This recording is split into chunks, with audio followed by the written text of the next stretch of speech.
ধ্ৰুৱৰ বংশত জন্মগ্ৰহণ কৰিছিলে এজন অতি ধাৰ্মিক প্ৰজা হিতকাৰী ৰজা, নাম যাৰ অংগৰাজ, যাৰ গুণ যশ এই ধৰাধামত বিয়পি পৰিছিল, যাৰ মৰমৰ ভাৰ্যাৰ নাম আছিল শোণিঠা। দুইজনেই মধুময় সংসাৰ ধৰ্ম পালন কৰিলে, কিন্তু দৈৱৰ বিপাক, তেওঁলোকৰ কোনো সতি সন্তান হোৱা নাছিল।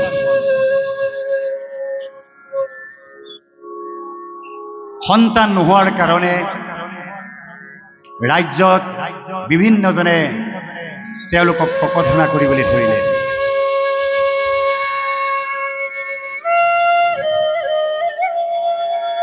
বিভিন্নজনৰ এই কুকথা বা অপযশ শুনি শুনি ৰজা অংগৰাজৰ অন্তৰত অত্যন্ত দুখ আৰু বেদনাৰে ভৰি পৰিল। বিভিন্ন সাধু সন্তৰ চৰণ কমলত সৎ সেৱা ধৰিও অংগৰাজ আৰু তেওঁ ভাৰ্যা শোণিঠাই সন্তানৰ মুখ দেখিবলৈ সক্ষম নহল। সেয়েহে তেওঁ ৰাজপুৰীত পুৰোহিতসকলৰ লগত আলোচনা কৰি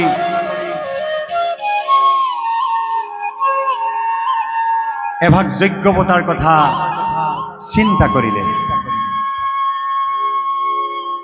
এই পুত্যষ্টি যজ্ঞ ভাগ দেৱ দেৱতাৰ উদ্দেশ্যে অৰ্পণ কৰি যজ্ঞ আৰম্ভ কৰিলে। কিন্তু দৈৱৰ বিপাক, সেই যজ্ঞলে স্বৰ্গৰ দেৱতাসকল আগমন নঘটিল। যিহেতু তেওঁলোক অপুত্ৰক আছিল, অপুত্ৰক হোৱাৰ কাৰণে দেৱতাসকলে ৰজাৰ এই যজ্ঞ কাৰ্যত অংশগ্ৰহণ নকৰিলে। পুনৰে অংগৰাজে দুখ বেদনাত জৰ্জৰিত হৈ মনৰ দুখত অনাই বনাই ঘূৰি ফুৰিবলৈ ধৰিলে। সেই সময়তে একান্ত ভকত বৈষ্ণৱ ঋষিমুনিসকলে অংগৰাজাক মন্ত্ৰণা দিলে যে বিশ্ব ব্ৰহ্মাণ্ডৰ গৰাকী পূৰ্ণব্ৰহ্ম ভগৱন্তক যদি উদ্দেশ্য কৰি ভগৱন্তক সন্তুষ্টৰ অৰ্থে যদি এভাগ যজ্ঞ পতা হয়, এই যজ্ঞ ভাগৰ দ্বাৰাই তোমাৰ সন্তান প্ৰাপ্তি হ'ব। আৰু যিসকল দেৱতাই অপুত্ৰক বুলি তোমাৰ যজ্ঞত অংশগ্ৰহণ নকৰিলে, পূৰ্ণব্ৰহ্ম ভগৱন্ত যেতিয়া তোমাৰ যজ্ঞ ভূমিলৈ আহি তোমাক দৰ্শন দিব, সেই দেৱতাসকলে অনায়াসে ঈশ্বৰৰ আজ্ঞা মানি এই যজ্ঞভূমিলৈ আহিবলৈ বাধ্য হ'ব। সেয়েহে দেৱতাৰো দেৱতা পূৰ্ণব্ৰহ্ম ভগৱন্তক সন্তুষ্টৰ অৰ্থে এভাগ যজ্ঞ আয়োজন কৰে। ৰজায়ো ঋষিমুনিসকল তথা পুৰোহিতসকলৰ বাক্য ৰক্ষা কৰি এভাগ বিষ্ণু যজ্ঞ আৰম্ভ কৰিলে। এই যজ্ঞত বিষ্ণুদেৱ প্ৰসন্ন হ'ল আৰু যজ্ঞৰ পৰাই এজন শুক্ল বস্ত্ৰধাৰী দিব্য পুৰুষ আবিৰ্ভাৱ হ'ল আৰু এটা সুবৰ্ণৰ পাত্ৰত অলপ পৰমান আনি ৰজাৰ হাতত অৰ্পণ কৰিলে।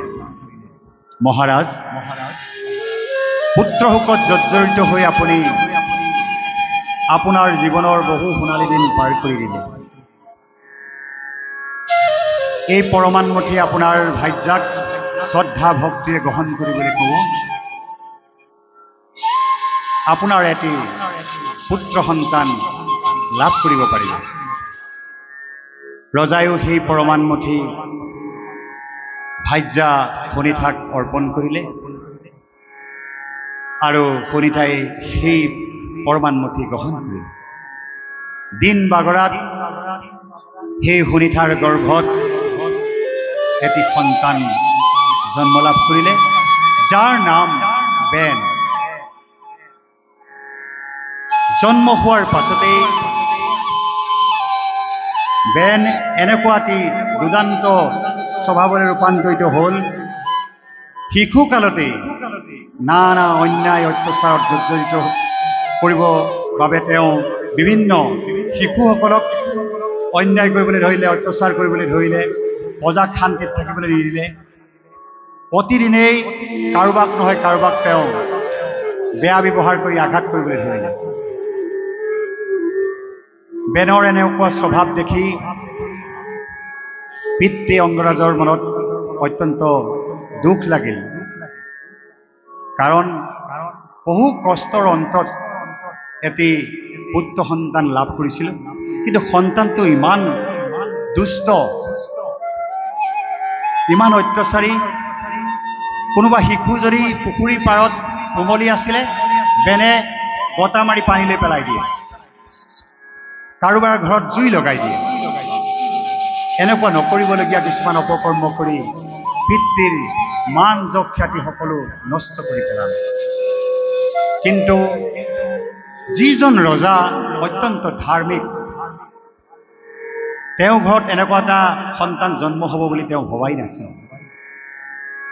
যি সন্তান যজ্ঞ কৰ্মৰ দ্বাৰা লাভ হৈছিল, তেনেকুৱা এটি সন্তানৰ দ্বাৰা এনেকুৱা অবাঞ্ছিত কৰ্ম দেখি ৰজা শোকত ভাগি পৰিল। কিন্তু কিছু কিছু মুহূৰ্তত ৰজাই ভাবিবলৈ ধৰিলে, ঈশ্বৰে নিশ্চয় ভালেই কৰে, মোকো নিশ্চয় কিবা এটা ভাল কৰ্মৰ কাৰণে এনেকুৱা এটা দুষ্ট সন্তান প্ৰদান কৰিছে। হয়তো মোৰ সন্তানটি যদি ভাল হ'লহেঁতেন, মই সন্তানৰ মোহত পৰি সংসাৰৰ ভোগবিলাকত আসক্ত হৈ ঈশ্বৰক পাহৰি গলোহেঁতেন। সেইকাৰণে নিশ্চয় মোক ঈশ্বৰে এনেকুৱা এটা সন্তান দিছে, যি সন্তানৰ দুখত জৰ্জৰিত হৈ সংসাৰৰ প্ৰতি মোৰ মন চিত বিৰাগ জন্মিব। সংসাৰৰ প্ৰতি বিৰাগ ভাৱ জন্ম হ'লেই প্ৰভুৰ প্ৰতি আসক্তি বাঢ়িব। সেই কথা ভাবি ঈশ্বৰক ধন্যবাদ জনাই ৰজাই মনে মনে চিন্তা কৰিবলৈ ধৰিলে, এই মৰমৰ ৰাজ্য পুত্ৰ ভাৰ্যা ত্যাগ কৰি এই ৰাজ্যৰ পৰা এদিন অন্তৰ্ধান হৈ দূৰ দূৰণিলৈ গুচি যাম। এনেকুৱা আৰু সংসাৰিক সুখ আৰু মোক নালাগে। এই কথা চিন্তা কৰি ৰজাই এদিন মাজৰাতি ৰাজগৃহৰ পৰা অন্তৰ্ধান হৈ গুচি গ'ল। আকস্মিক ৰজা অন্তৰ্ধান হোৱাৰ লগে লগেই ৰাজ্যত অৰাজকৰ দেখা দিলে। পাত্ৰ মন্ত্ৰীকে প্ৰমুখ্য কৰি ৰাজ বিষয়াসকলে ৰজাক বিচাৰি চলাত লগালে, যদিও ৰজাক আৰু বিচাৰি নেপালে। এনেকুৱা এটা পৰিস্থিতিত ক্ৰমে ডাঙৰ হৈ অহা যুৱক বেনক ৰাজসিংহাসনত অভিষেক কৰি পাত্ৰ মন্ত্ৰীসকলে ৰজা হিচাপে ঘোষণা কৰি ৰাজকাৰ্য চলাবলৈ আদেশ কৰিলে। যেতিয়া এই দুষ্ট প্ৰকৃতিৰ বেনে ৰাজসিংহাসন পালে, শাসনৰ বাঘ যদি যেতিয়া নিজৰ হাতত ল'বলৈ পালে, বেনৰ অন্যায় অত্যাচাৰ আৰু দুগুণ বাঢ়িবলৈ ধৰিলে। ঋষিমুনিসকলে যজ্ঞ কৰিব নোৱাৰা হ'ল, প্ৰজাই শান্তিত থাকিব নোৱাৰা হ'ল, গৃহত থকা যিসকল সদস্য আছিল তেওঁলোকো শান্তিত থাকিব নোৱাৰা হ'ল। ইমান অন্যায় অত্যাচাৰ ৰাইজে সহ্য কৰিবলগীয়া হ'ল। এই কথা চিন্তা কৰি ঋষিমুনিসকলে এটা আলোচনা কৰিলে। আমি সমস্ত ঋষিমুনিসকল এদিন একত্ৰিত হৈ বেনক অনুৰোধ জনাওঁ, যাতে তেওঁ এনেকুৱা অনৈতিক কাৰ্যৰ পৰা বিৰত হওক, সৎ পথলৈ আহক, ৰাজ্যত শান্তি সম্প্ৰীতি অটুট ৰাখক।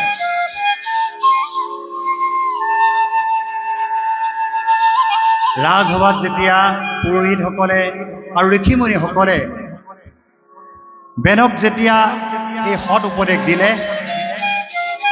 খঙত অগ্নিশৰ্মা হৈ ঋষিমুনিসকলক বেনে অত্যন্ত কঠোৰ ভাষাৰে অপমানিত কৰিলে।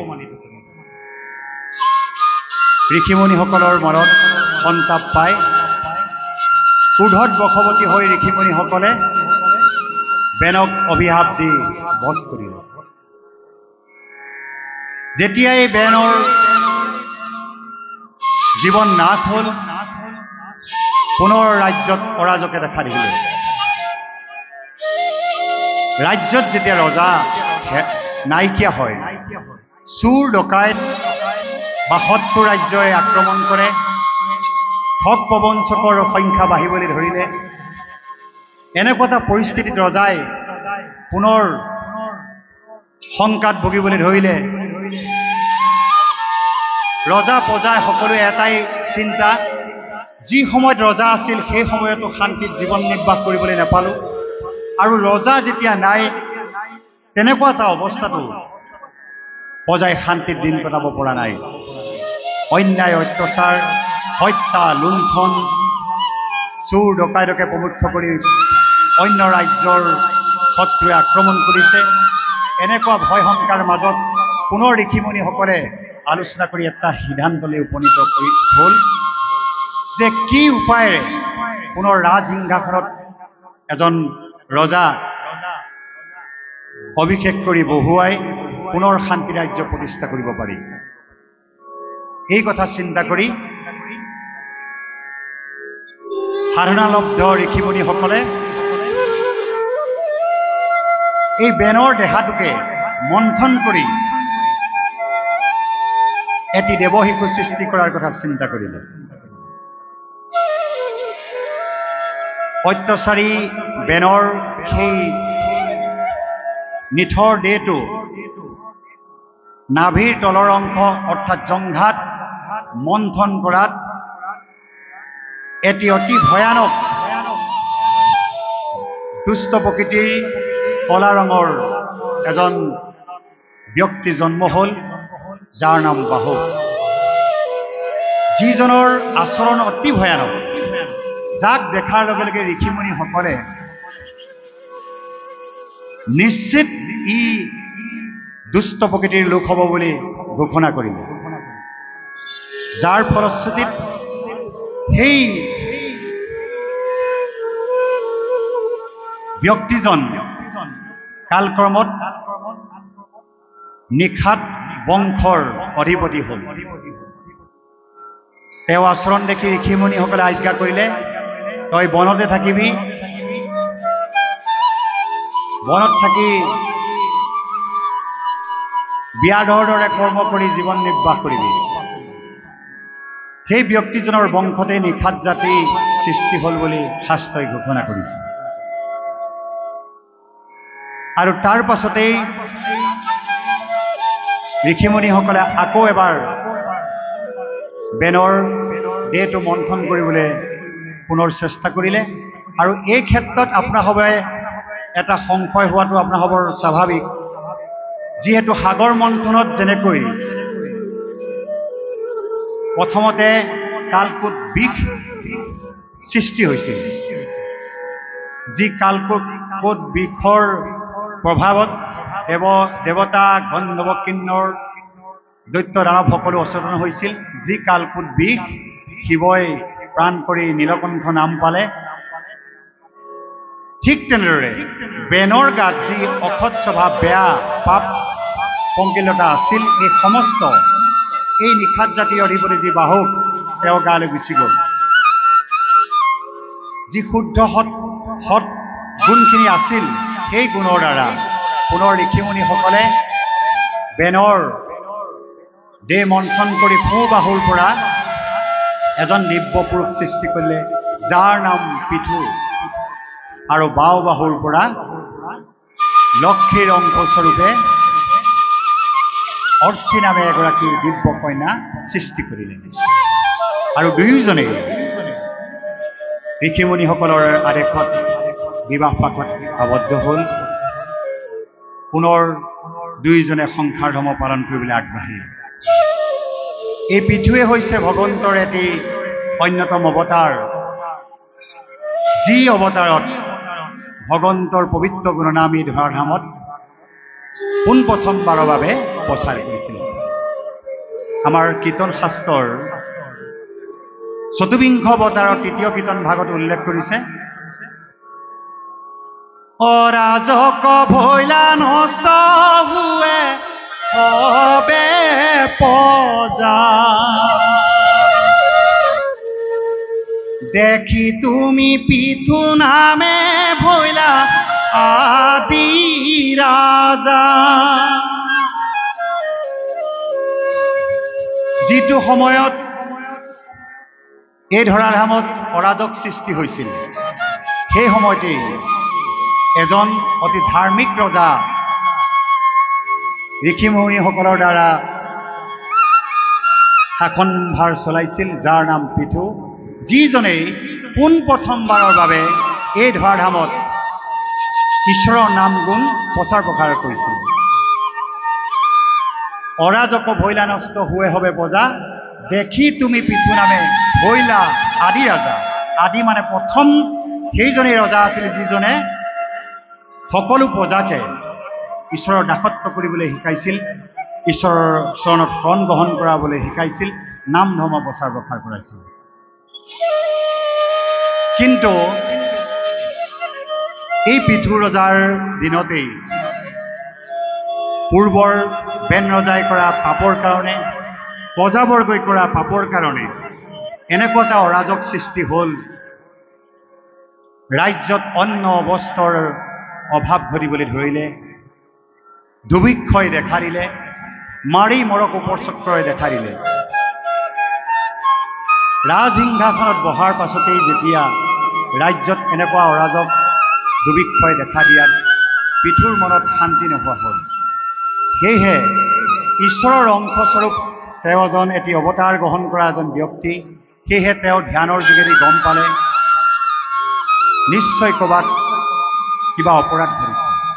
সেয়েহে তেওঁ ধ্যান কৰি গম পালে যে বসুমতীয়ে তেওঁ গাত থকা যি উৰ্বৰা শক্তি আছিল, বীজ অংকুৰিত হ'ব পৰা যি শক্তি আছিল, সেই শক্তি নাইকিয়া কৰি পেলালে। সেয়েহে তেওঁ এই দুখৰ বাবে বসুমতীক দোষাৰোপ কৰি ধনুকাৰ লৈ বসুমতীক বধ কৰিবলৈ উদ্যত হ'ল। যেতিয়াই তেওঁ ধনুকাৰ ল'লে, বসুমতীয়ে কান্দি কান্দি পৃথু ৰজাৰ ওচৰত হাতযোৰ কৰি ক'লে, হে প্ৰভু, আপুনি ভগৱন্তৰ এটি অৱতাৰ, যাৰ নাম পৃথু। আপুনি অত্যন্ত ধাৰ্মিক এজন ব্যক্তি। আপোনাৰ হাতত যদি মোৰ দৰে এগৰাকী অবলা নাৰী বধ হয়, এই ধৰাধামত আপোনাৰ এটা কলংক থাকি যাব। আপুনি যে মোক বধ কৰিবলৈ ওলাইছে, তাৰ উদ্দেশ্য কথা আমাক বুজাই ক'বনে? তেতিয়া পৃথু ৰজাই বসুমতীক ক'লে, তুমি এনেকুৱা এটা ভুল কৰি পেলালা, তোমাৰ এই ভুলৰ বাবে আজি মোৰ প্ৰজাগণে দুখ কষ্ট ভোগ কৰিবলগীয়া হৈছে। মোৰ প্ৰজাবৰ্গ এলেহুৱা নহয়, অত্যন্ত কষ্ট কৰি কৃষি কাৰ্যত তেওঁলোক দিনে ৰাতি লাগি আছে, কিন্তু তেওঁলোকে শস্য উৎপাদন কৰিবলৈ সক্ষম হোৱা নাই। দুৰ্ভিক্ষই দেখা দিছে, মাৰি মৰক উপচক্ৰ হৈছে। তেতিয়া বসুমতীয়ে হাতযোৰ কৰি ক'লে, হে প্ৰভু, ইয়াৰ বাবে বসুমতী দায়ী নহয়। বিশ্ব ব্ৰহ্মাণ্ডৰ গৰাকী পূৰ্ণব্ৰহ্ম ভগৱন্তই এই ব্ৰহ্মাণ্ডখন সুন্দৰভাৱে সৃষ্টি কৰিছে, আৰু ভোগবিলাসৰ কাৰণে বিভিন্ন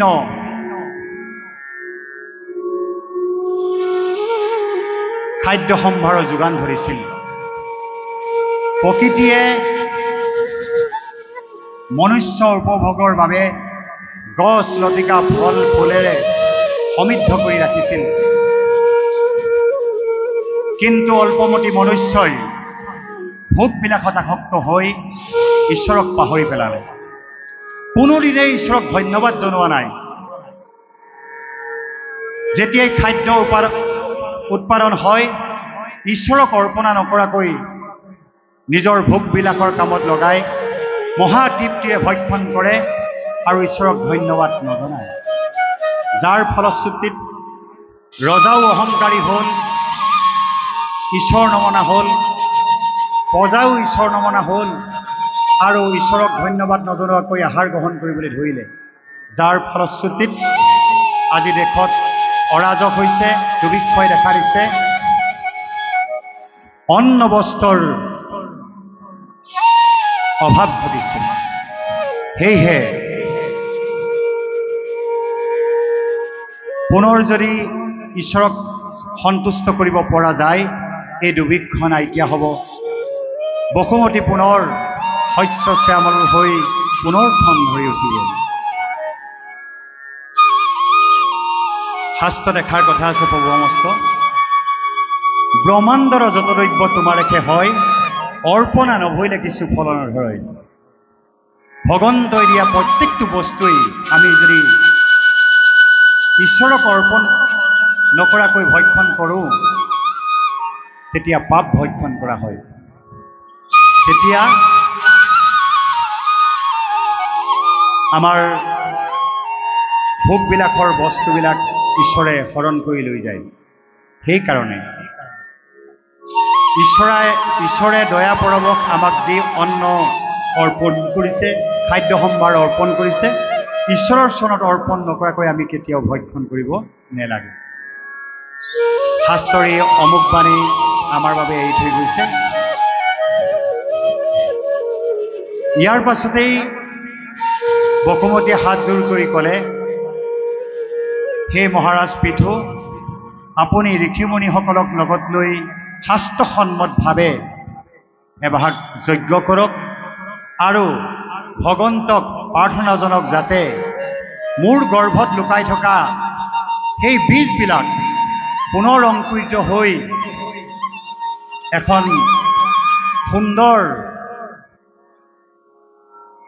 শস্য শ্যামলেৰে ভৰি পৰা এখন পূৰ্ণ বসুন্ধৰালৈ ৰূপান্তৰিত হোৱাৰ অৰ্থে ঈশ্বৰক প্ৰাৰ্থনা জনাওক, ঈশ্বৰ নিশ্চয় সন্তুষ্ট হ'ব। এই কথা শুনাৰ লগে লগেই পৃথু ৰজাই এভাগ যজ্ঞ কৰি ঈশ্বৰক সন্তুষ্ট কৰিবলৈ চেষ্টা কৰিলে আৰু পৃথুৱে সংকল্প ল'লে যে মই এই ধৰাধামত নাম ধৰ্ম প্ৰচাৰ প্ৰসাৰ কৰি ৰাজ্যৰ প্ৰজাবৰ্গক মুক্তিৰ সন্ধান দিম আৰু 100 যজ্ঞ সমাপন কৰিম। এই চিন্তা কৰি এটি দুটিকৈ 100 যজ্ঞ কৰিবৰ বাবে পৰ্যায়ক্ৰমে যজ্ঞ আৰম্ভ কৰি গৈ আছে। আৰু সেই সময়ত বসুমতীক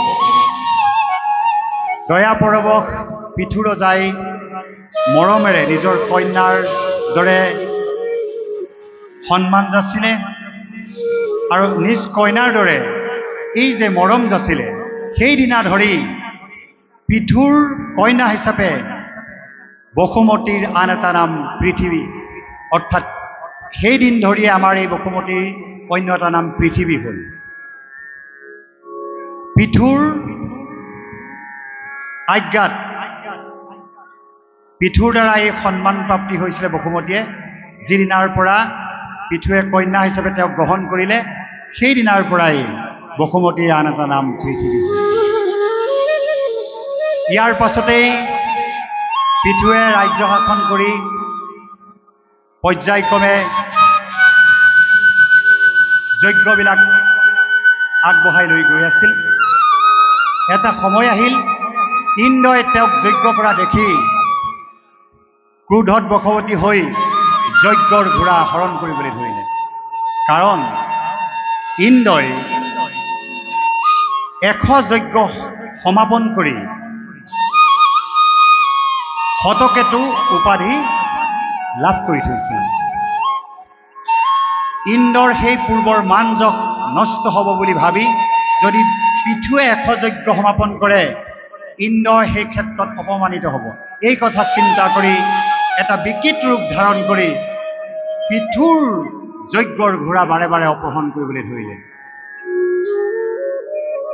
সেইকাৰণেই পৃথুৱে তেওঁৰ জ্যেষ্ঠ পুত্ৰক আজ্ঞা কৰিলে, কিন্তু যি মুহূৰ্তত যজ্ঞৰ ঘোঁৰা উদ্ধাৰ কৰিবৰ কাৰণে পৃথুৰ পুত্ৰসকল আগবাঢ়ি যায়, সেই মুহূৰ্তত ইন্দ্ৰই ব্ৰাহ্মণৰ বেগ ধৰি হাতযোৰ কৰি কয়, মই ব্ৰাহ্মণ, আৰু এটা বিকৃত ৰূপ ধাৰণ কৰি আছিল, যাৰ কাৰণে ব্ৰাহ্মণক হত্যা নকৰোঁ বুলি পৃথুৰ পুত্ৰসকল উভতি আহে। এনেকৈ বাৰে বাৰে এনেকুৱা যজ্ঞত ব্যাঘাত জন্মোৱা দেখি শেষান্তত পৃথুৱে নিজেই দিব্যধনু ধাৰণ কৰি ইন্দ্ৰক বধ কৰিবলৈ আগবাঢ়িল। তেনেতে ব্ৰহ্মা আহি পৃথুক ইন্দ্ৰক বধ কৰিবলৈ মনা কৰিলে, এইকাৰণে যে হে প্ৰভু, আপুনিও ভগৱন্তৰ এটি অৱতাৰ, ইন্দ্ৰক আপুনি দায়িত্ব প্ৰদান কৰিছে স্বৰ্গৰাজ্য পালন কৰিবৰ কাৰণে। আপোনাৰ হাতত যদি ইন্দ্ৰবধ হয়, জগতৰ এটা কুখ্যাতি থাকি যাব। সেইকাৰণে আপুনি এটা কাম কৰক, ইন্দ্ৰই 100 যজ্ঞ সমাপন কৰি ঈশ্বৰক দৰ্শন পাইছিল, আপুনি 100 যজ্ঞ সমাপন নকৰাকৈ আপুনি ঈশ্বৰ প্ৰভু ভগৱন্তক দৰ্শন কৰিবলৈ সক্ষম হ'ব। সেইকাৰণে আপুনি যিটো যজ্ঞতেই ঈশ্বৰ প্ৰসন্ন হ'ব আৰু ঈশ্বৰে দৰ্শন দিব, সেই যজ্ঞৰ বাবে আপুনি পৰ্যায়ক্ৰমে আগবাঢ়ক, ইন্দ্ৰক আপুনি ক্ষমা কৰক। 99 ভাগ যজ্ঞ আয়োজন কৰিলে পৃথু ৰজাই, সেই যজ্ঞতেই প্ৰভু ভগৱন্ত প্ৰসন্ন হ'ল। অন্তৰ্যামী ভগৱন্ত পৃথুৰ হাতৰ পৰা ইন্দ্ৰক ৰক্ষা কৰিবৰ বাবে 100 যজ্ঞ সমাপন কৰাৰ আগতেই 99 নম্বৰৰ যি যজ্ঞ, সেই যজ্ঞতেই পৃথু ৰজাক পূৰ্ণব্ৰহ্ম ভগৱন্তই দৰ্শন দিলে। আৰু আটাইতকৈ এটা মহিমামণ্ডিত কথা হ'ল, বাৰে বাৰে ভগৱন্তই ধৰাধামত অৱতাৰ গ্ৰহণ কৰিছে যদিও একমাত্ৰ ধৰ্মৰাজ পৃথুৰ এই যজ্ঞভাগিত প্ৰভু ভগৱন্ত গৰুড়ৰ কান্ধত উঠি ধৰাধামলৈ নামি আহিল আৰু পোন প্ৰথমবাৰৰ বাবে ধৰাধামত প্ৰভু ভগৱন্তৰ চৰণ যুগল ৰাখি পৃথুৰ আগত দৰ্শন দিলে। আগতে ভগৱন্ত যদিও এই ধৰাধামত অৱতাৰ গ্ৰহণ কৰি আহিছিল, গৌড়ৰ পৰা নমা নাছিল। একমাত্ৰ পৃথুৰ ধৰ্মৰ প্ৰতি লক্ষ্য ৰাখি পৃথুৰ ভক্তিত সন্তুষ্ট হৈ এই ধৰাধামত তেওঁ চৰণ যুগল ৰাখি পৃথুক আশীষ নিমালি প্ৰদান কৰিলে, যাৰ কাৰণে এই পুণ্যভূমি ভাৰতবৰ্ষলৈ ৰূপান্তৰিত হ'ল। যুগ যুগলে আমাৰ ধন্য ধন্য কলিকাল ধন্য, নৰতনু ভাল ধন্য ধন্য ভাৰতবৰ্ষে বুলি এষাৰ গুৰুজনাই বাক্য কৰি গৈছে। ভাৰতবৰ্ষ এনেই পুণ্যভূমি হোৱা নাই, পূৰ্ণব্ৰহ্ম ভগৱন্তই বাৰে বাৰে এই ভাৰতভূমিত জন্মগ্ৰহণ কৰিছে, কিন্তু অৱতাৰ গ্ৰহণ কৰি অহা কৃষ্ণই হওক বা বলোৰামেই হওক বা ৰামচন্দ্ৰই হওক ধৰাধামত চৰণ যুগল ৰাখিছিলে, কিন্তু ক্ষণিক সময়ৰ কাৰণে প্ৰভু ভগৱন্ত আহি কেতিয়াও পৃথিৱী মণ্ডলত চৰণ যুগল থোৱা নাছিল। একমাত্ৰ পৃথুৰ সময়তে পোনপ্ৰথমবাৰৰ বাবে তেওঁ চৰণ যুগল ৰাখি পৃথুক দৰ্শন দিছিল। বাৰু যি কি নহওক, আমি পাৰ হৈ যোৱা পৃথুৰ জীৱন চৰিত্ৰৰ কথাখিনি অকণমান আঁত ধৰিলোঁ। এতিয়া আমাৰ